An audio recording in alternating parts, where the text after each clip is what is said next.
Let's look at Anthony Ryder from South Lyon, Michigan, recently selected as the Lions 2020 Fan of the Year. He has a passion about sports broadcasting.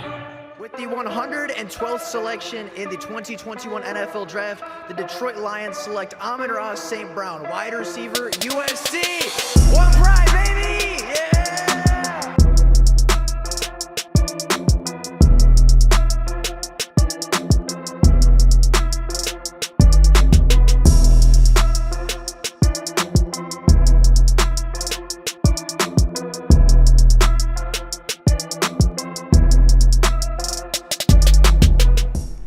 What is going on, everybody? Welcome back to another Detroit Lions video. Now, Travon Walker is one of the draft's biggest risers this season. As the college football season ended, Travon Walker was looked at as a borderline first-round pick.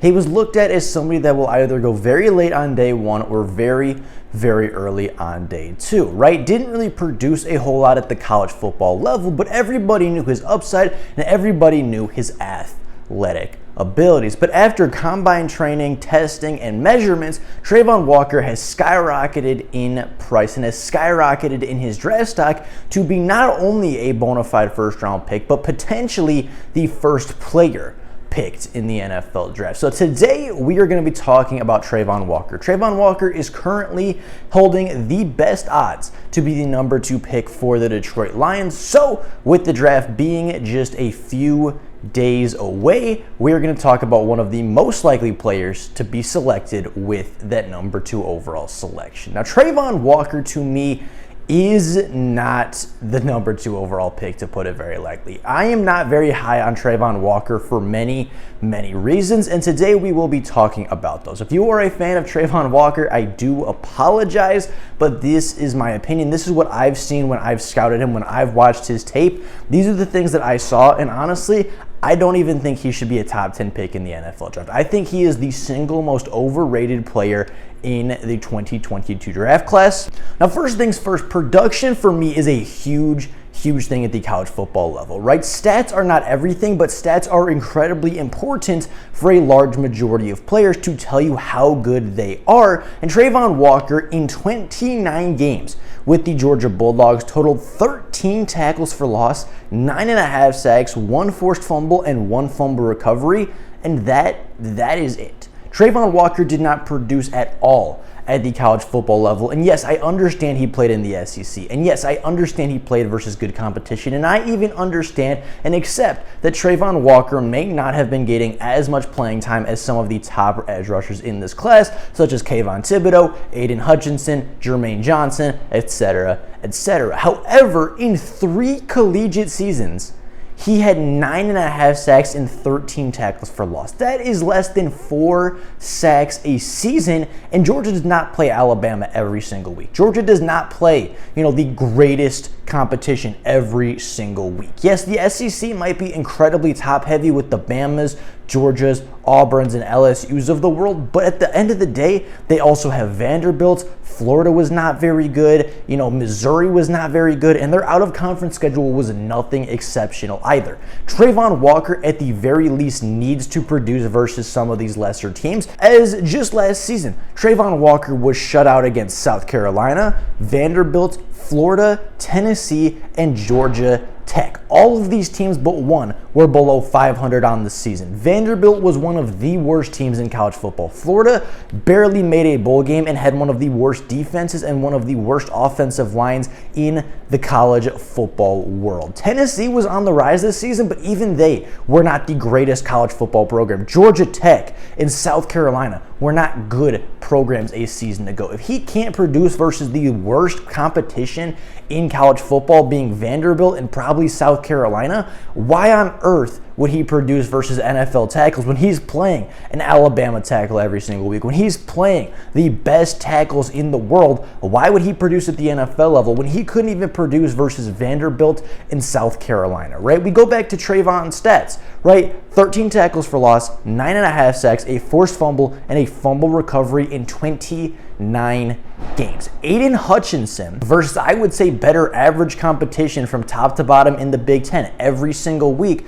In 14 games, mind you, put up 16 and a half tackles for loss, 14 sacks, 2 forced fumbles, and a fumble recovery. His best game was against the Ohio State offensive line, who a majority of those offensive linemen and likely both of those tackles will play in the NFL. They may not be all pros, they may not be all stars, but they will be drafted within the top 100 of the NFL draft, and they will likely play in the NFL. And Aiden Hutchinson dominated those tackles. Again, in just 14 games, less than half of what Travon Walker's sample size was. He put up almost twice as many sacks and had 3.5 more tackles for loss, as well as more turnovers forced as a pass rusher. If you want to look at career-wise, compare him to Kayvon Thibodeaux, who a lot of people think is a lesser pass rusher than Travon Walker. Kayvon Thibodeaux in 30 games, so just one more game than Travon Walker played in his collegiate career.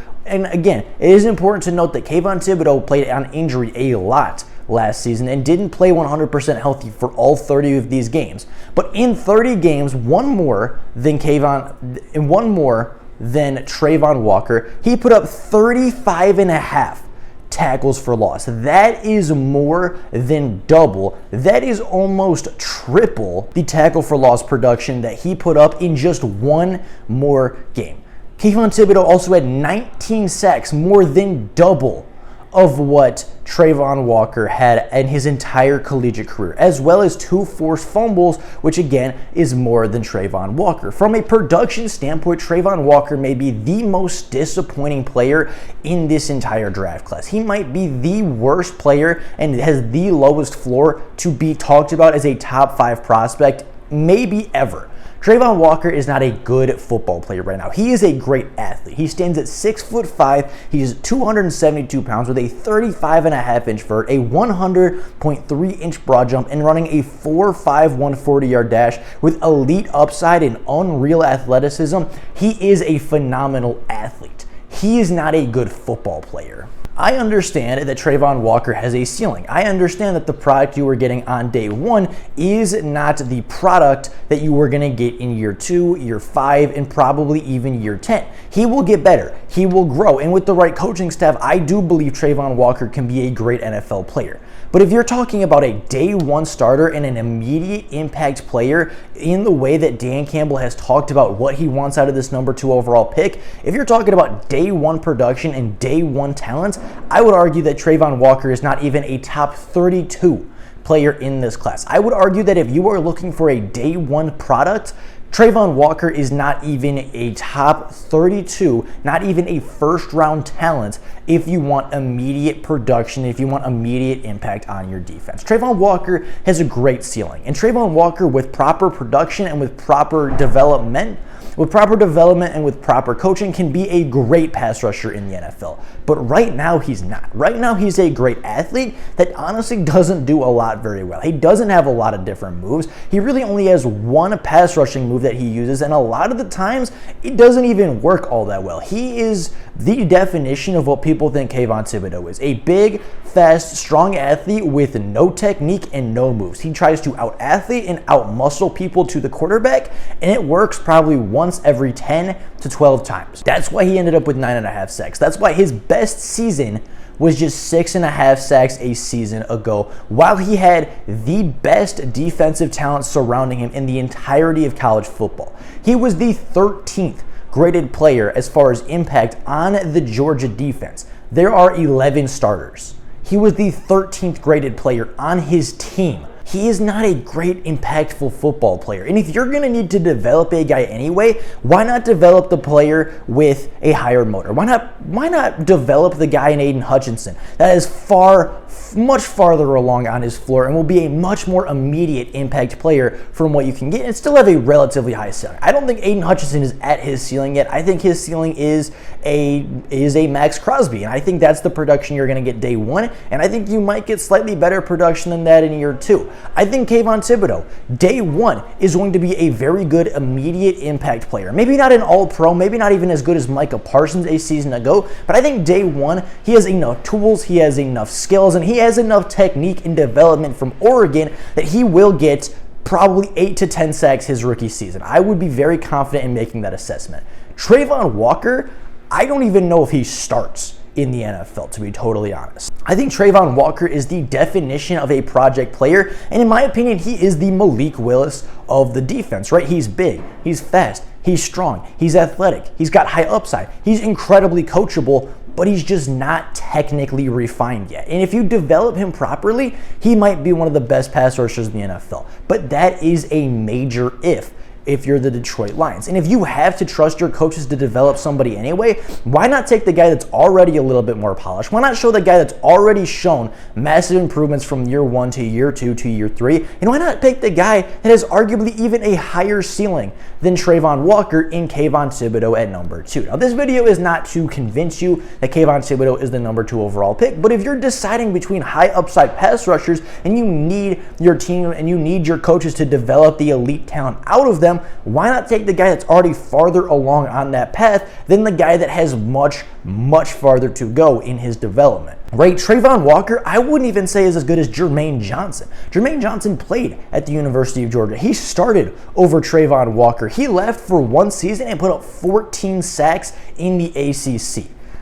Travon Walker did not do that. Yes, maybe if Travon Walker transferred, or maybe if Travon Walker was the one to go to FSU, we'd be talking about him in the same vein as Jermaine Johnson. If he put up the same production last year that Jermaine Johnson did at FSU, he would be, in my opinion, the consensus number 1 overall pick in this class.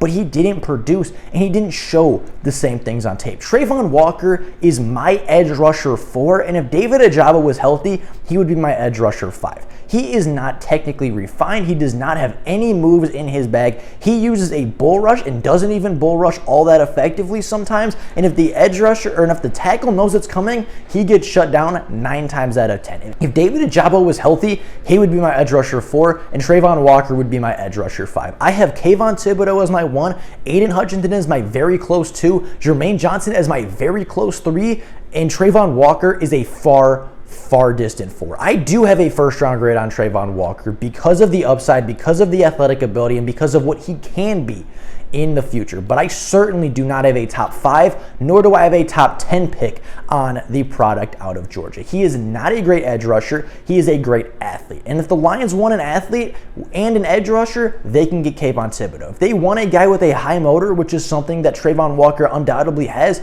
they can get Aiden Hutchinson.